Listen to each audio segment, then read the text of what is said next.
Chapter 1. Jade. "I will plunge this letter opener into your fucking eye!" I screamed. Ray's hand clamped around my arm. My forearm looked like a brittle matchstick in his thick iron grasp. He squeezed hard enough that I was sure I could feel my bones squeaking against each other. The letter opener fell to the floor. Ray's fingers were leaving a mark on my skin. I spit at him and waited for him to smack me. I'd never pushed him this far when he was drunk, but I'd been dragged to the limit. I just didn't care anymore. I wanted to be free of the bastard. I squeezed my eyes shut and swallowed back the bitter taste in my throat.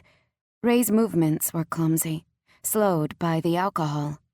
He spun me around, slammed my hands down on the desk, and pounded my fingers once with his fist for good measure. I cried out in pain. "Stand still, little bitch. Can't fuck a moving target when I'm this drunk." I swallowed again to keep from puking my guts out all over his desk, although it would have been fitting for the asshole. It hadn't always been this way. The bile, the tension in my jaw at the thought of having Ray's hands on me. But now all I could think was I wanted him dead. Sometimes when he was grunting with exhaustion, pumping me, trying to get his whiskey-soaked cock off, I would close my eyes and wish that his fucking heart would explode. Right while he was inside of me, touching me, making me sick to my stomach. Then I would push his ugly dead carcass off of me, step right over him, and walk out the fucking door for good. But no such luck. "I told you I'm not in the mood," I tried one last plea. There had been a time when the man had still had a thread of conscience, and he would have listened. But that man was gone, replaced by a greed-driven, alcoholic madman. His fumbling, cold fingers yanked the hem of my tight skirt up above my waist.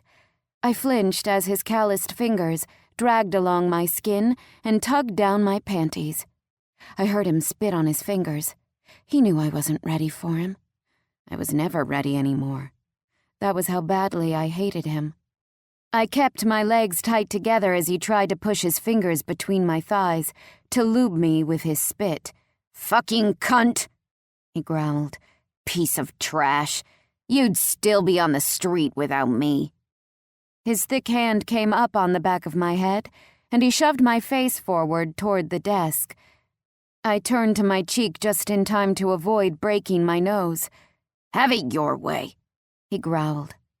He shoved the spit-covered finger into my ass, and I squirmed against the hold he had on me. He was damn strong. Even drunk, he was a goddamn beast. It was why everyone was afraid of Ray. I hadn't been afraid, not until the booze. He couldn't stop the drinking even though it had turned him into a raging monster. My hands slipped forward as he held me against the desk. My fingers grasped for something, anything. My pinky brushed a pen, and I had a brief vision of me stabbing it into Ray's brain. He pushed my feet wide, and my arm flung across the blotter. The pen flew off the desk, a smooth marble paperweight rubbed up against my thumb. Ray stopped. I glanced back, hoping he'd somehow decided it wasn't worth the fight.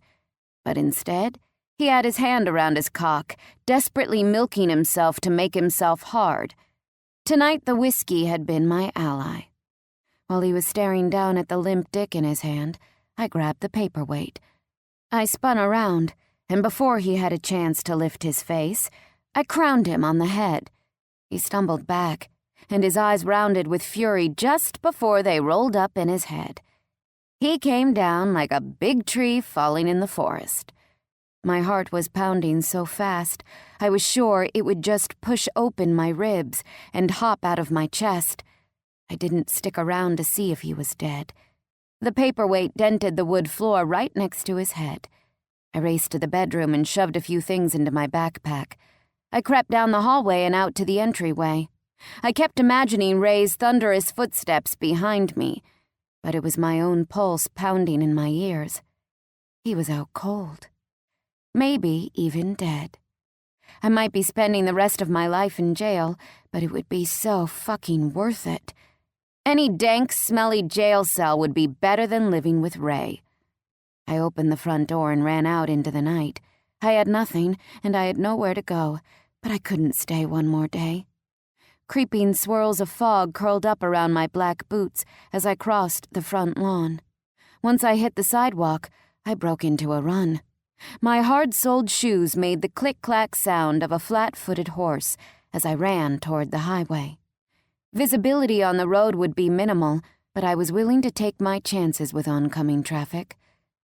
The heavy mist was a nightly occurrence, a gift from the ocean that coasted in and blanketed the entire area well into the next morning.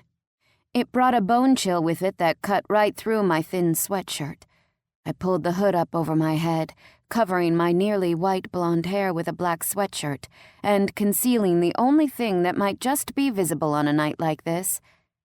I looked back once before turning onto the on-ramp for the 2-lane highway that would take me the hell out of Wilmington. The turret on Ray's big, gaudy mansion looked like the top of a haunted house beneath the eerie, fog-shrouded glow of the moon. I wouldn't see that house again. I would pull a Cleopatra and stick a poisonous snake down my bra before ever going back there. A truck's headlights nearly blinded me as the vehicle waddled toward me. With visibility so bad, most cars were moving at a snail's pace. I was glad for that. I pulled the backpack higher on my shoulder and stuck my thumb out, hoping the driver had good eyesight and some compassion in his heart. The truck spit up grit as it pulled off the highway. I raced toward it, thinking I could very well have just flagged down a chainsaw murderer, like in one of those horror movies. But it didn't even give me pause. It was still better than going back to Ray. The driver, a middle-aged woman with a curly pile of red hair and a friendly smile, rolled down the window. There were 2 kids sleeping in the back seat. "Honey, you're practically camouflaged in that black sweatshirt. Where are you heading?" It wasn't a question I'd prepared for, especially because I had no fucking clue. "I can go as far as you're willing to take me." She looked at me a second as if she was reconsidering after my shady answer. Then her nice smile popped up. It was a mom's smile, the kind some kids, lucky kids, get to see every morning when they head out to the breakfast table. Never got to be one of those lucky kids. "I can get you as far as the marina, but you'll have to ride in back." She motioned to the back seat. "You don't look like a crazy person or murderer, but you understand." "I'm fine with that. Thanks so much."